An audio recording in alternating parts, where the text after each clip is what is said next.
translated, I'm sorry, as a man. But I read a lot of analysis of this, and it wasn't specified whether it was a man or a woman. The narrator. The narrator. Okay. Yeah, the killer. Okay. So yes, that's it. Do you remember that?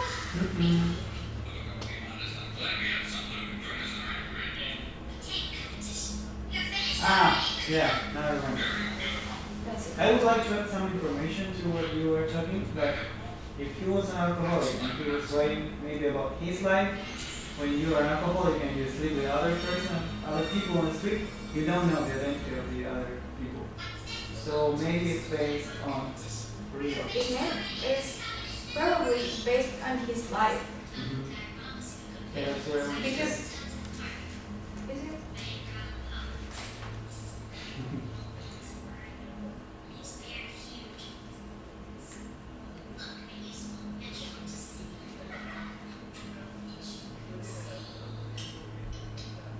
Is Yeah, it? I remember now.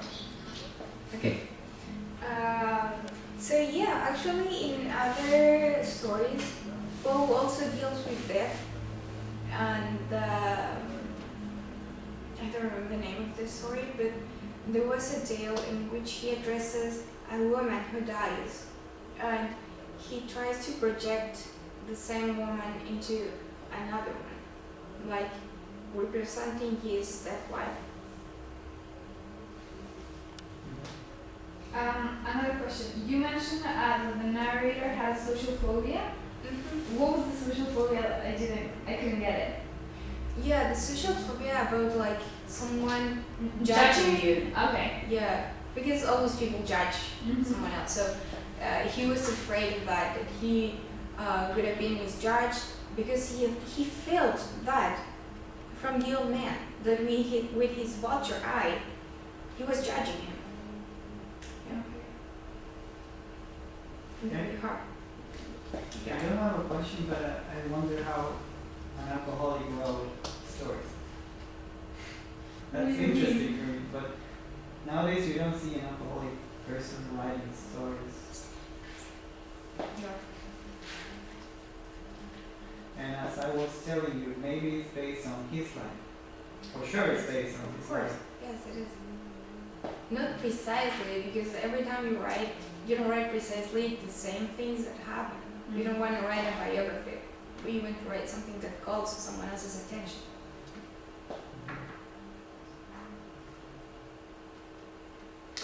Could you develop a little bit the lines in which he is caught by the police officers? There was someone who, you said a neighbor, they called the police, right? And the police arrived to his house. What happened? What happens there? Yeah, he invited the policeman. Just like the scene we're seeing, right? Yeah. Okay. But actually, he was really calm. He took them all around the house, so as the police to be comfortable with his explanation that nothing happened. So he explained that the old man went out, that he was not there, and that he didn't know what the neighbors heard. So he took them to the very same room in which he killed him. And they talked so calmly for a while, and then he started, I think that he started listening to his same heartbeats, because he was so nervous that he thought it was the man's, even though he was already dead. And since they were chatting, they were really calm, and they were like almost on the parts of the body, he thought that they knew what he did, that they were just waiting for him to confess, or just enjoying him suffer for that. And then he confesses, and he calls villains the police officers. So it's kind of a contradiction, because he was the villain, of course. So he saw things in a different way. He didn't see things the way they were exactly. Now, I'm sorry. Yeah, I'm just wondering, does he get caught like by the police at the end of the story, or that's It seems like that. okay? Yeah, with him confessing his crime. Yeah, okay. Like in the story, right? Actually, he starts the story like Confessing. yeah, like he could have been in an asylum, he could have been in the police station, he could have been somewhere else, but he starts the story like from the end. Now, why would someone who's guilty of a crime, why would you take the police into your house, show them around? What does that tell you about the narrator? That he felt that it wasn't a bad thing. I mean, that since he said he was not mad, he was not a crazy person, that didn't affect him at the beginning. Okay. Because he didn't think about it.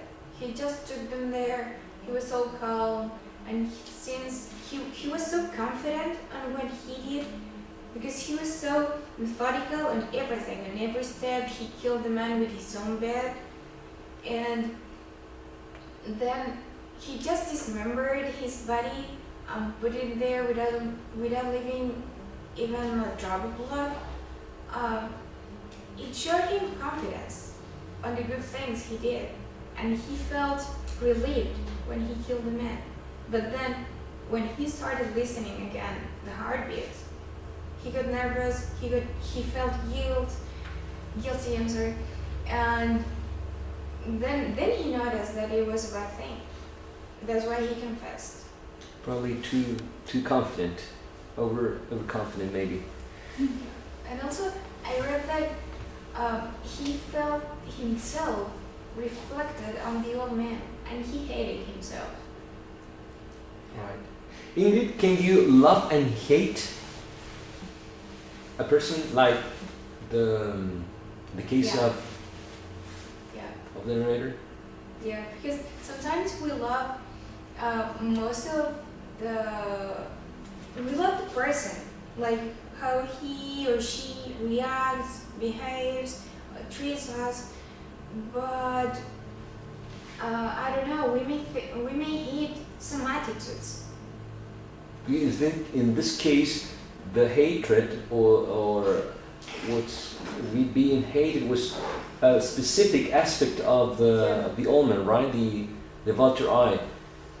That's this combination of two opposite feelings. If they can be, or if you have been in this situation, you and the audience.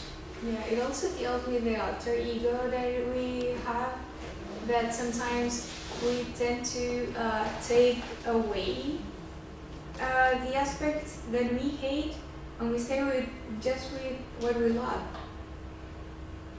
I think something that Ingrid mentioned when she was presenting is very, very interesting. She said that the vulture eye symbolizes the narrator's own identity, and I feel like sometimes we don't like things about ourselves, but we just can't deal with them, and we can't like let ourselves like talk about them, and then we project those things in other people, and it's so easy to judge other people but not ourselves, and those tiny little things that we hate about ourselves, then we see them in other people, like this vulture eye, right? And all this hate-love relationship, it's really complex, and I think, yeah, you can love and hate something, but that deals with your tolerance about people as well. Yeah, he felt reflected on the old man. Yes, exactly. So that is somehow he felt also like threatened because, It's interesting. This pun, this play of words with the part of the body, eye, and the eye, right? Yeah, and the eye. Mm-hmm. Also, something that I wanted to mention, I don't know if you have seen the movie by Christian Bale called American Psycho. Okay, it's a very good movie. I think you should all see it. American Psycho. Where can we watch it? It's in. Yeah, I watched it on Netflix, but I'm pretty sure that it's all over the internet as well. Okay. I think like somehow the director of the movie got inspired by this, because I didn't know about the Telltale Heart, by the way. But it's about the same. Like the main character, he's a sociopath and he kills people like very methodically, like you mentioned, and he would like chop people and then clean their blood and plan it all like very carefully. And he was like very aware that he did that, but he always had reasons why he killed these people. But then at the end, he feels guilty and he confessed. Just like in this case. So, yeah. Mm-hmm. American Psycho. Yeah, it's very good. It's a very good movie. It was like the first movie that Kristen Bell did. Actually, they wanted to Leonardo DiCaprio to star the movie, but they were afraid that the movie wasn't going to be successful, so they didn't want to pay that as much money to Leonardo. But then it was like a very huge movie. Still is. That's the one who played Batman. Yes, okay. that one. Okay. Yeah. All right. On the Telltale Hearts, it's quite a famous tale. It's been represented not only by The Simpsons, but They represent a lot of tales. mm-hmm. I think also poems like The Raven as well by Poe. Yeah, it's also there. So, which aspects do you consider that your audience needs to take home about the tale? Which are the key elements that they should remember about this tale? I don't know. Like I love the tale, so like everything is representative for me. Mm-hmm. So I think that we hate people for not being perfect to us is something that can be highlighted in this tale. Intolerance, of course, from the narrator towards the man. I liked the analysis you did on the lantern and the perspective. Yeah, that we only say things from our own point of view. Right, because when this man entered the room to see the old man, you said that he only focused on the eye. Mm-hmm. He wasn't. I think he didn't want to see the man's face. Like the human part of the man. Yeah, Right. yeah, only the eye, because the eye was like the detached thing from the entire person. right, So yeah, because to kill him, he had to see only the eye. only the eye to Yeah. dehumanize the person. Yeah. Right. I also liked that you said you stated your opinion about the status of the narrator, because some say that he's a crazy person, so it's not. There's not a liability of he couldn't be charged about the murder, right? Because he was insane. But by saying that he wasn't insane. It makes you think like the more he talks, the more he convinces us that he's insane. He's really insane for what he did. Like he points out that I committed the murder. I dismembered this man's body, but I'm not insane. Why would you think that I am insane? So it was kind of. Right. So, Barbara, in the case of the example you brought up, the American Psycho one, is he insane?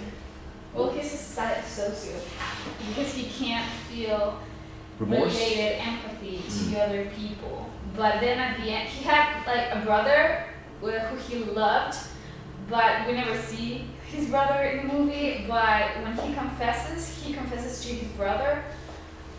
So then we see that human part of the man, but yeah, I don't know.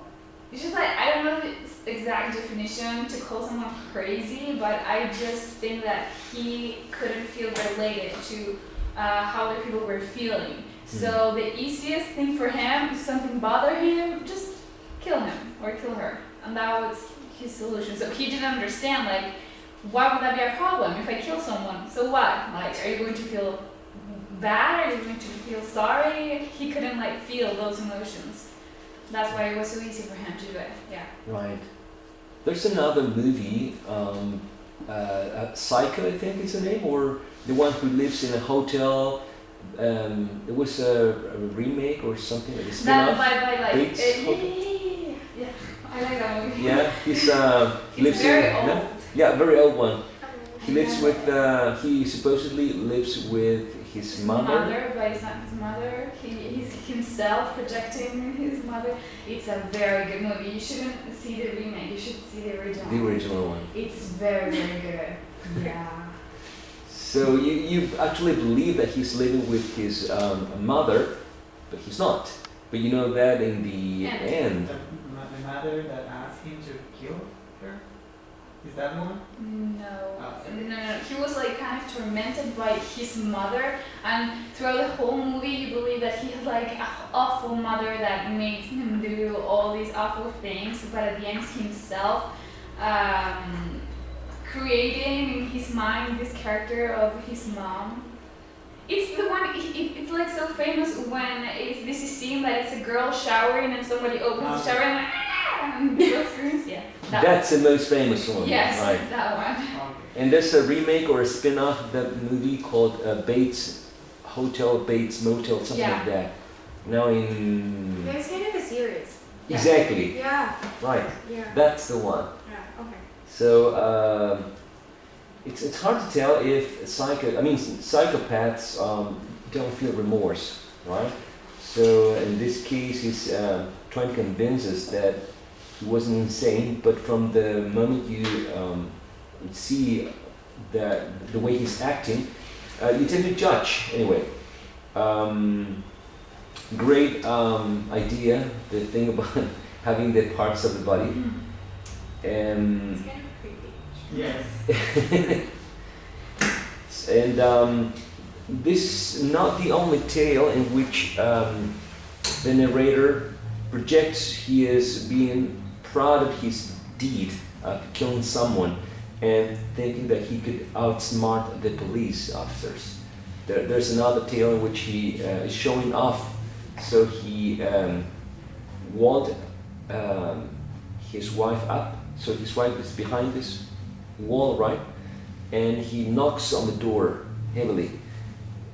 So he's showing off that he is like getting away with the murder, but eventually remorse brings back his human side, and he ends up confessing as well. So it's a recurrent theme, this being a psychopath, but then feeling remorseful about. Yeah, I think that's the interesting point, because I think if you're a sociopath, then you're not supposed to feel that remorse, but then in this tale and also in the movie that I mentioned, they, at some point they do feel like a guilt.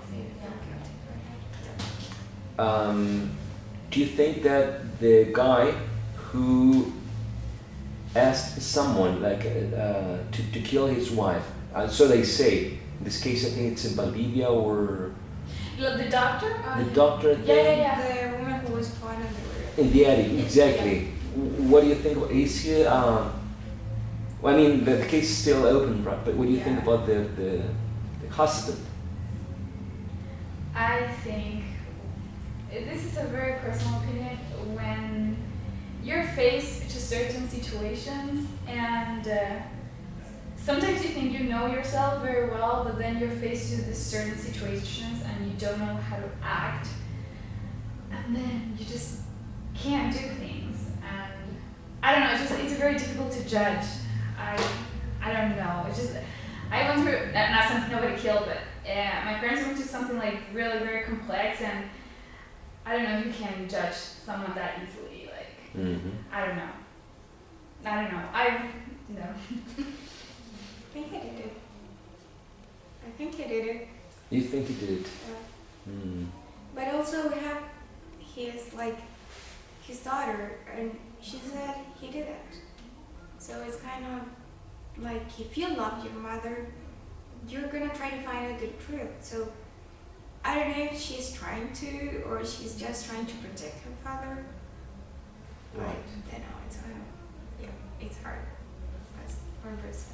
Right. For a daughter, for a son to take sides. But then you think like your mom was just killed or disappeared somehow, and the only thing that you have for sure in the world is your dad, and your dad is telling you this thing, and you're a kid. That's the only thing that's familiar for you in the world. So what are you going to do? You have to trust. You cling to the only thing that's left for you in that moment. So it's easier for the outside, for the news to say no.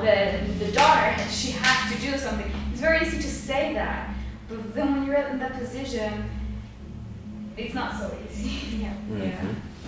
Right. Mr. I Luna? don't have any opinion about this issue. Okay. I can't just watch the news, but Okay.